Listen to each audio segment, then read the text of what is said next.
আরজিকর কাণ্ডের রায় ঘোষণা ছিল, সঞ্জয় রায়কে কোর্টে নিয়ে যাওয়ার পরে কোর্ট থেকে জজ সাহেব বলেছে দোষী সাব্যস্ত করেছে। এই বিষয় নিয়ে কী বলবেন? দেখুন, আপনার আরজিকরের তিলোত্তমা কাণ্ডে যেটা হয়েছে সেটা দেখুন, কোর্টের বিচার ব্যবস্থাটা কোর্টের জায়গায়, বাট জনগণের একটা অন্যরকম দাবি ছিল, কারণ প্রত্যেকে এটা বিশ্বাস করত যেটা তিলোত্তমার সঙ্গে হয়েছে একা সঞ্জয়ের পক্ষে, একটা সিভিকের পক্ষে এটা করা সম্ভব নয়। এবং তদন্ত থেকে উঠে এসেছিল যে সেখানে আরও 4 জন পুরুষ এবং একটা মহিলার ডিএনএ পাওয়া গিয়েছে।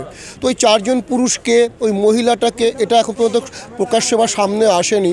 এবং যারা মনে করুন খুব তড়িঘড়ি করে এই তার মৃতদেহকে পুড়িয়ে দেওয়ার চেষ্টা করেছিল বা পুড়িয়ে দিয়েছিল, সেই লোকগুলো কারা, কেন করেছিল, কী উদ্দেশ্য করেছিল, এবং এই তদন্তের সঙ্গে যারা জড়িয়ে ছিল, মনে করুন আপনার ওই টানা থানার আপনার পুলিশ অফিসার, তার সঙ্গে মনে করুন যে আপনার নর্থের ডিসি, অনেকেই জড়িয়েছিল তথ্য প্রমাণ লোপাটে।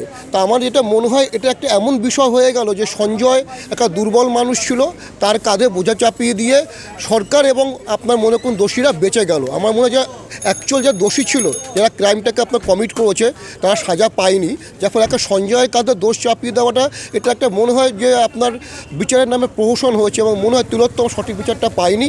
এবং আমি না, আমার মনে হয় পশ্চিমবাংলার ভারতবর্ষের লোক এটাই বিশ্বাস করে যে একটা সিভিকের পক্ষে বা সঞ্জয়ের পক্ষে এই কাজটা করা সম্ভব হয়নি। এবং আমার মনে হয় তদন্ত যেভাবে হয়েছে, তদন্ত ঠিক ছিল না এবং সরকারের ভূমিকাও ঠিক ছিল না। সিবিআই তদন্ত করছে, সিবিআই যখন দায়িত্ব পেয়েছে তখন তো দেখুন, সিবিআই কোনো আপনার ভগবানের বা ঈশ্বরের দূত না, তারা কোনো ম্যাজিশিয়ান না। যখন সিবিআইয়ের কাছে মামলা আপনার হ্যান্ডওভার হয়েছিল তখন তো কিছু ছিল না আপনার ইনগ্রেডিয়েন্ট, একটা কন্টেন্ট তো লাগে, একটা সূত্র তো লাগে। সিবিআই কিছুই পায়নি। সিবিআই আসবার আগে তথ্যপ্রমাণ লোপাট হয়ে গিয়েছিল, যার ফলে সিবিআই এখন জগন্নাথ ভূমিকা পালন করেছে। তারা এসেছে, যেটুকু পেয়েছে সেটুকু করেছে। কি শাস্তির দাবি করছে? দাবি তো অবভিয়াসলি ফাঁসিই চাই, যে ক্রাইমটা হয়েছে regarding that point of view, তার ফাঁসি ছাড়া অন্য কোনো বিকল্প নেই। বাট আমার মনে হয় যারা আসল দোষী ছিল তারা এখনও আড়ালেই আছে, তারা শাস্তি পায়নি। আপনার নাম? আমার নাম দেবাশিস সরকার। আরজিকর কাণ্ডে আজকে ঘোষণা ছিল, রায় ঘোষণা ছিল, কিন্তু রায় ঘোষণায় দেখা গেছে কোর্ট থেকে রায় দিয়েছে দোষী সাব্যস্ত করেছে। ঘোষণা যে মানে সাজা ঘোষণা হবে হচ্ছে সোমবার। এই বিষয় নিয়ে কী বলবেন?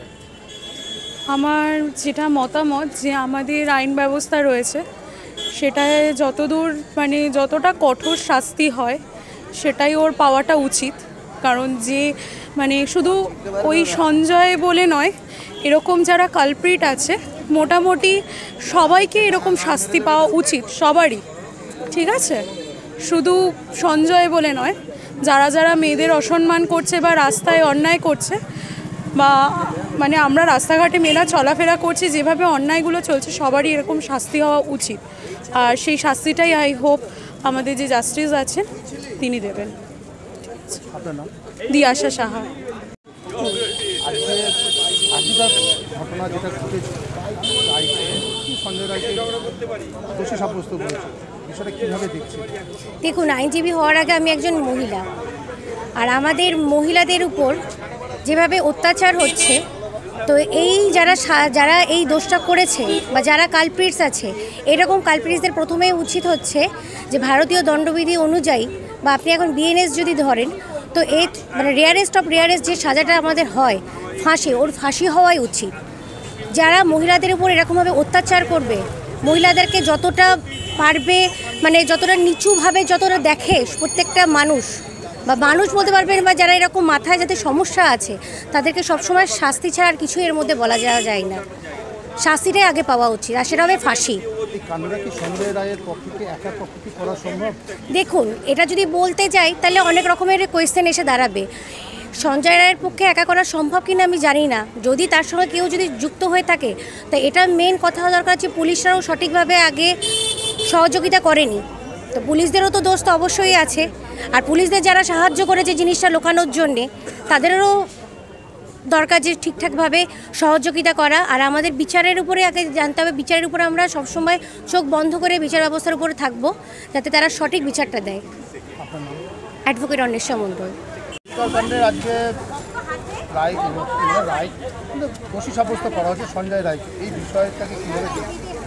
দেখুন, একটা জিনিস হচ্ছে, শুরুতে সঞ্জয় রায়কে মানে অ্যারেস্ট করা হয়েছিল এবং সঞ্জয় রায় পরবর্তীকালে চার্জশিট হয়েছে, সিবিআই চার্জশিট দিয়েছে এবং ট্রায়াল পর্ব শেষ হয়েছে এবং তাকে দোষী সাব্যস্ত করা হয়েছে।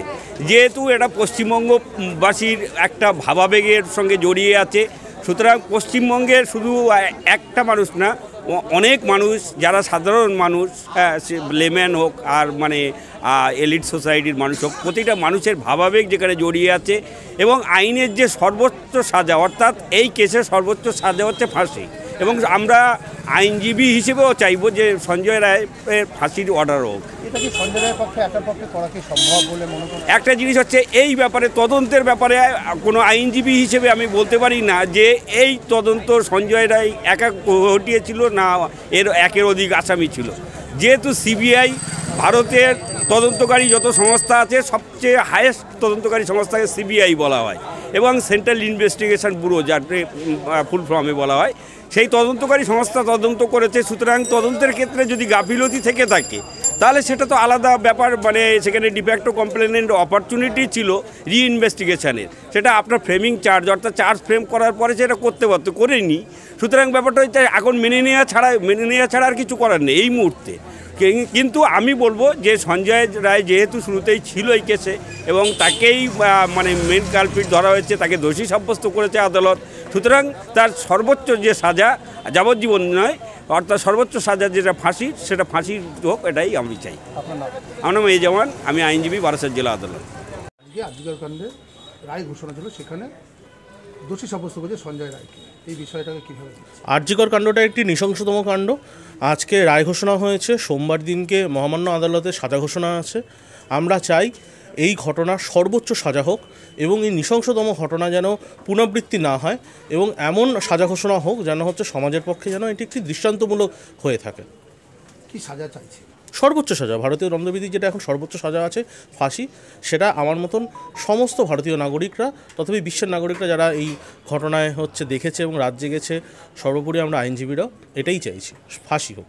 একার পক্ষে কি সঞ্জয় রায় কি একার পক্ষে কি এরকমভাবে ঘটনা কি সম্ভব বলে মনে করেন? একটা সুষ্ঠু বিচার হয়েছে, শিয়ালদা মহামান্য কোর্ট এই বিচারটি করেছে, বিচারের নির্দিষ্ট প্রক্রিয়া মেনেই বিচারটি করেছে, নিশ্চয়ই বিচারের সেই সাব্যস্ত হয়েছে।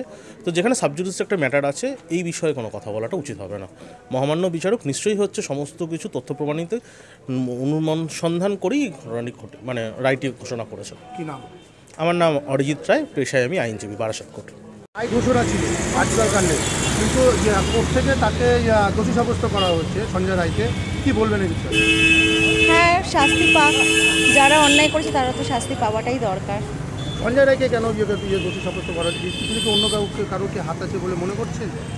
না, এইসব আমি কিছু বলতে পারবো না, কিন্তু হ্যাঁ, যদি কেউ করে থাকে তো শাস্তি পাওয়াটা জরুরি, যে করেছে তার বিরুদ্ধে শাস্তি। আমার নাম স্বর্ণশ্রী ঘোষ।